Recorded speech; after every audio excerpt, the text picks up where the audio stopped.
school teacher looks down upon a girl and humiliates her because she's unable to pay for the school party. Tables are turned when the girl's father learns about it and confronts the teacher.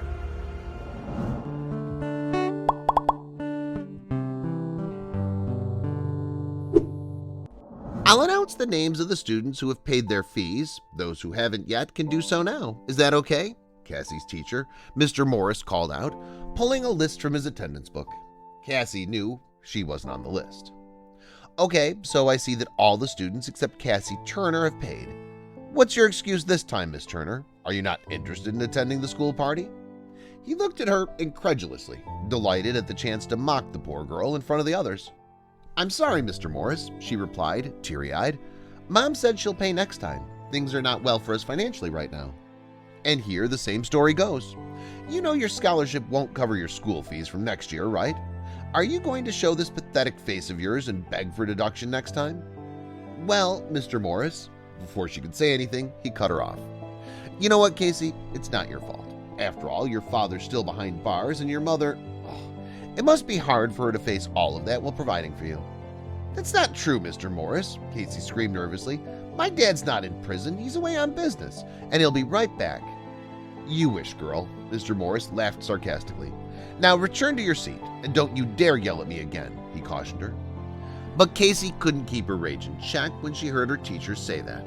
She said, You're a liar. You're lying about my father. She screamed and stormed out of class.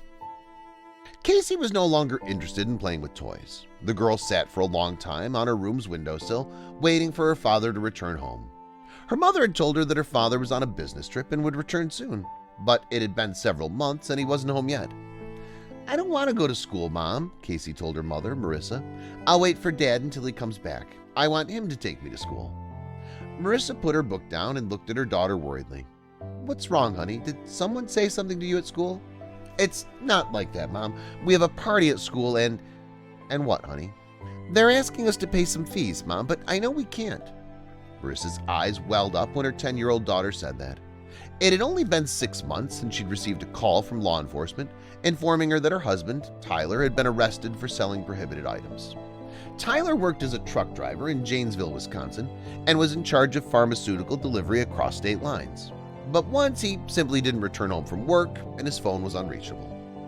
Marissa contacted Tyler's friends and colleagues and even filed a complaint with the police station.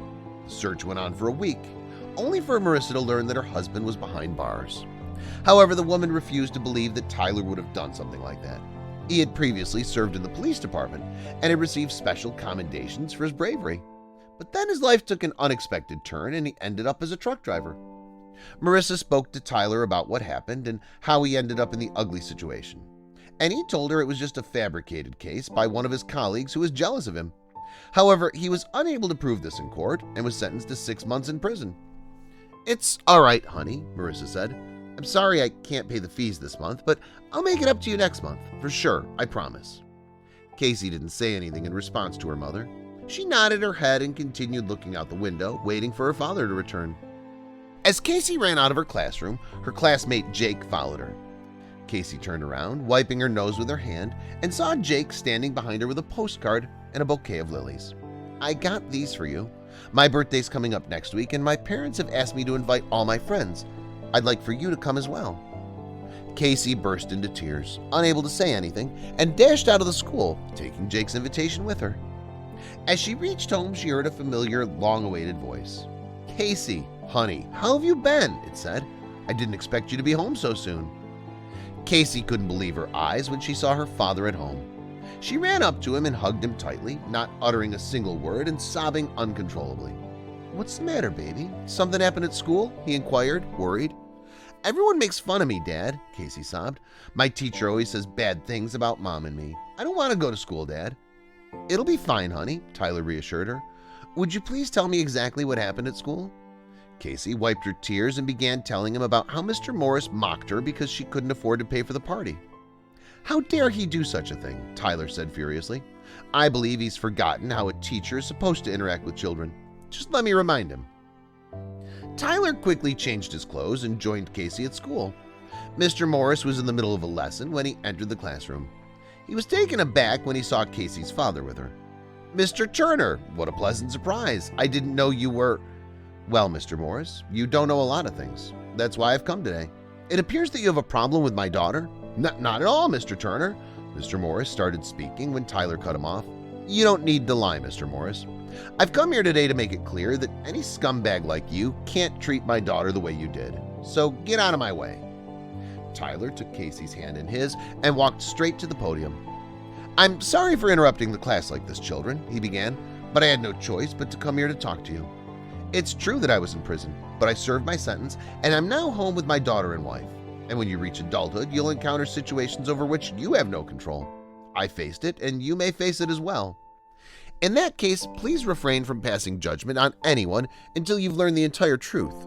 I received a prison sentence because someone plotted against me, and I fell into the trap. It was my fault. My daughter shouldn't have to pay for that. In my absence, Cassie's mother worked tirelessly to ensure that our daughter wouldn't miss out on anything. Some people looked down on us because of me, and some of them began to label our family as poor. You are the future generation. You must understand that judging someone based on their financial situation is not good. Yes, we're experiencing financial difficulties, but poverty isn't the same as looking down on others and mocking them. It's not a shame to be poor, but it is indeed a shame to be cheap. And, Tyler shifted his gaze to Mr. Morris, Cassie's father is always by her side, whether he's physically present or not. As Tyler finished, the entire class applauded and began apologizing to Cassie. We're sorry if we offended you, Cassie. We're not going to do it again. Meanwhile, Jake yelled at Mr. Morris from his seat. You should apologize to Cassie as well, Mr. Morris. You troubled her a lot. But Mr. Morris, unable to bear the humiliation, quickly grabbed his bag and ran away from the class. However, Tyler wasn't going to let him get away with it. He went to the principal's office and complained about him. The school began an investigation, and all of Cassie's classmates testified against Mr. Morris.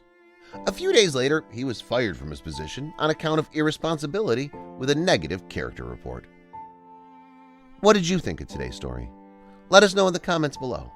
Don't forget to share this video with your friends, and check out JojoStories.com for more jaw-dropping content we're sure you'll enjoy.